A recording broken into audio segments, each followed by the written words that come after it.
Hi friends. I know it's been a bit. This is a harder chemo than I think I gave it credit for. It's wiping my butt out. I'm getting a lot of, I'm getting low white blood count, which then makes my immunity low, which makes you tired and anxious when COVID's going around that your immunity is pot. But I just started my third cycle today. So the cycles are 3 weeks on, 1 week off. So I get chemo on December 23rd. It's the last day of my cycle, which is going to be the worst day in the world. I'll tell you why later. And then I have New Year's week off, and then I start and do 3 weeks, and then I have my PET scan. My brain scan, so I think that's end of January. My brain scan, I think might be in 2 weeks. I need to kind of look. I don't really want to look too far ahead and then be sitting on it knowing that it's coming. Only because with this drug, other than being really tired, the bone pain has gotten way worse, which is great. I'm having shooting pains in my hip. However, stupid, ran into Jason. We have dogs and they're dumb. So we have at this stair, we have a gate and there's like a latch, and I ran into the latch, hit my hip. It was smart. So I told my doctor, I said, I think the pain could be from me hitting the knob, but at least I know. But I'm having pains there. I'm having really weird pains in my ankle. So we're going to keep an eye on that.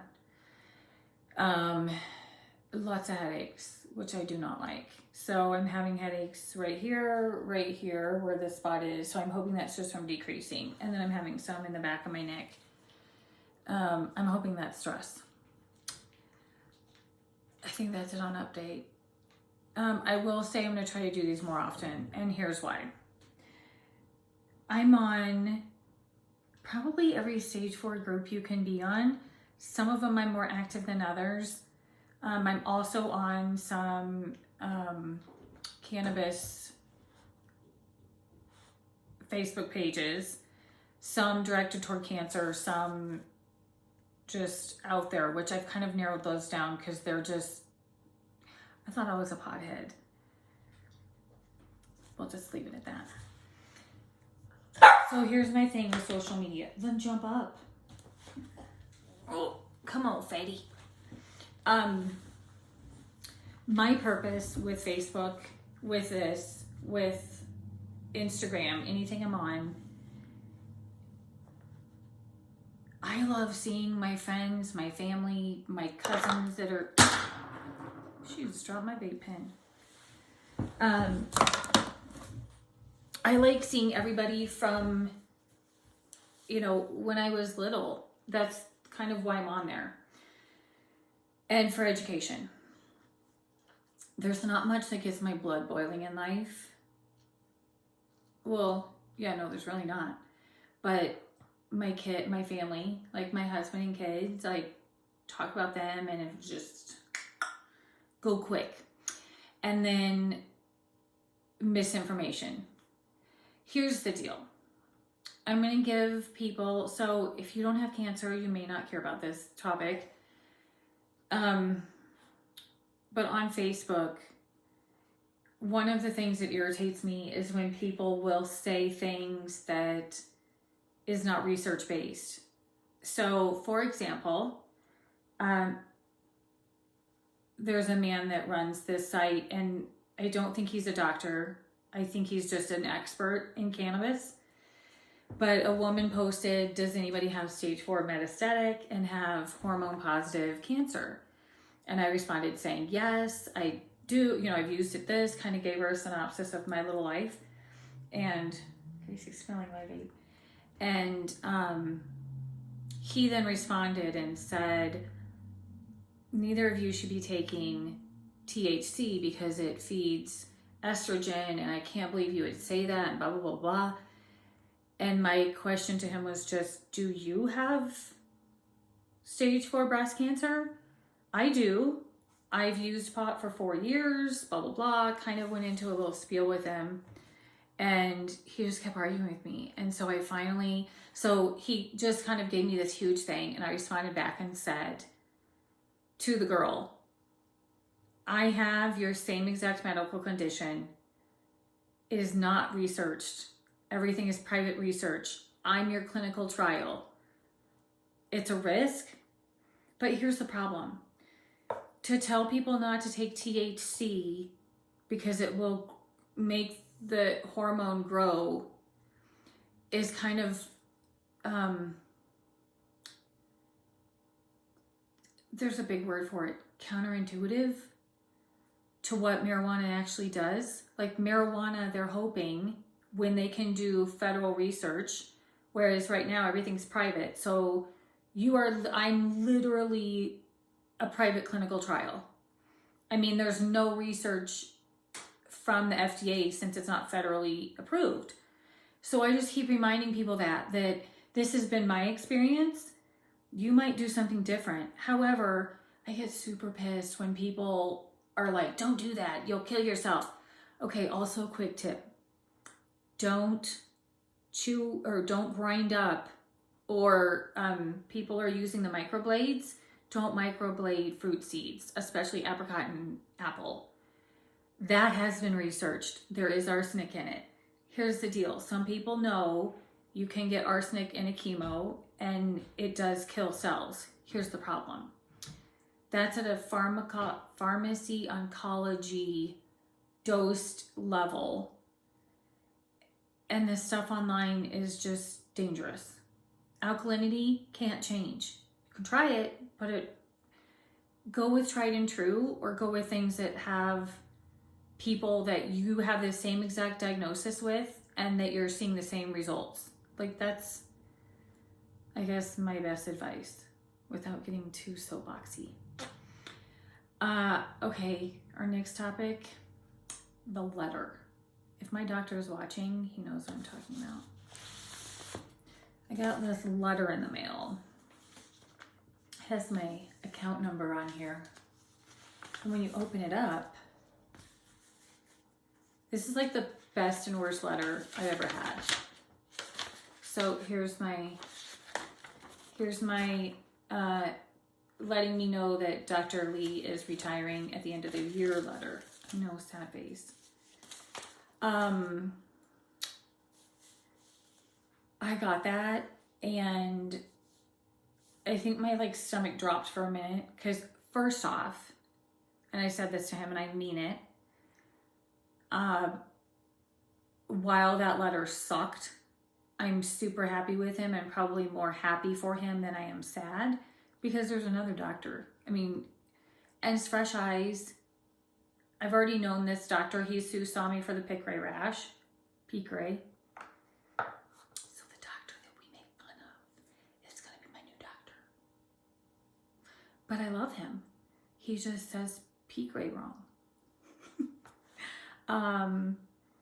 So my Dr. Lee is retiring. That has been hard. I saw him. Are you willing to look out at the puppies outside? I'm sorry. I saw him on Tuesday or yesterday. I guess I saw him today too. And he got into the room and I told him that I was happy for him and everything that he's done for me. And he said, you are one of the only patients that tells me that all the time. He's like, for the last month since this letter came out, which he hated, by the way, he said everybody's kind of told him, you don't know what you've done for me and blah, blah, blah. And he just said it was very overwhelming. And, he's like, one of the things they don't teach you for us older guys is how to deal with death and how to deal with your patients that are like you, that you get attached to and then they die. And he said, the girls told me, they're like, you see Melissa today? And he's like, yeah, I see her at 1. It's good. And they're like, yeah, let me know how it goes. So he comes in the room and we talked for a few minutes, and he's like, God bless. And I said, what? And he goes, those girls are going to get it. And I said, why? And he goes, they told me that it was going to be really hard to talk to you and I can't talk to you. And so I broke COVID protocol and I grabbed his hand because we were less than 6 feet, but he's my doctor and checks me out anyway. So we got knee to knee and I grabbed his hand and he looked up and he said, my last day is the 23rd, the last day of your cycle. I can't talk to you now. I will hopefully talk to you on the 23rd. And so then I kind of was like, I don't care. I'm telling you what I want to tell you. So I'm trying to work on a surprise for him. I'm going to get it done. All right, here's my next thing. And then I'll be done. So it might even be a shorter than normal 20-minute video. I'm going to work on it. Here's what I love about Facebook. Here's what I love about my support group. I will say this is what I love about my support group that then has kind of bled into the Facebook groups just at a completely different level. Because of course, when you meet people and talk to people on Zoom, it's a hell of a lot different than on Facebook. When you don't at least see their face sometimes. What I love about the stage 4 groups is there's a ton of knowledge from a lot of people that have been doing this for a long time, because I'm not the only outlier. I'm going to be an outlier in a month. But typically the prognosis is anywhere from 2 to 5 years. So I'll hit 5 years January 21st, and everything after that will be an outlier. So there's a few things that I've learned on these pages. There's so much information that gets shared, and unfortunately, I don't know if all the people are on them. And then even with some of our support groups, we've had the ability to talk about topics that I think are super important and that I've kind of forgotten about and not really talked about. So we had our support call this last week, our little Zoom meeting, and it really got me thinking, like, some of the topics that people have been mentioning on the stage 4 posts and then just in our support group are kind of the same. So we're going to cover them. It's going to be interesting. Okay, talking to kids. Both my kids are in therapy. I'll talk about that. We have some really good resources, books. So I'll show you what my kids have looked at that they've liked. We are going to talk sex. That's a huge topic for people. It's one that no one talks about. And it's huge. And then I have more tips, and I'm going to try to make one video with all my tips of 5 years, 14 years of having this. I'm mostly going to talk metastatic because I'm sure even some of my stage 2 stuff has changed since I had it in 2007. And then we are going to talk. So I got into meditation like 5 years ago when this started. Anxiety for me, especially since this diagnosis, has been a totally different level. But add COVID, add life, and there's been a lot. So I want to kind of just talk about, the majority of us stage 4s that are still quarantining after, March 2nd. I've gotten out a few places, but I'm not food's still getting groceries delivered, everything's still, I'm a very low risk person. So I'm staying home, and that's fine by me. But we're going to talk about that. So I'm hoping in the next few weeks to really start incorporating some of my support group topics that we've not even had time for. I am going to go back to what I'm doing for the kids, because I want you guys to do things for your families too and have ideas. So I do have some cool stuff in there. I'm having a hot flash. Holy balls. So I guess that's it. I'm going to get on more. Oh my God, Gracie. People are going to think I'm like a crazy drug user. I guess that's it. We'll do more videos. Sorry I keep wearing overalls, but my God, they're so comfortable. And I fell asleep at chemo, so it worked out good. And then I got Christmas cards. If you need Christmas cards, I got mine from MPix, MPIX. That's where I order my prints from. I got them in 3 days. From the time I ordered them on Thursday, they arrived at my house on Saturday. I seriously told my sister, I think somebody was sitting there and like, we got an order, boom. And they're from Kansas City. So they're small and US and Midwest. So I love that. That's all I know. Everybody have a good night. I'm going to make a video tomorrow, I promise. It's probably going to be the sex one. So we'll get there. Love you guys. Have a good night.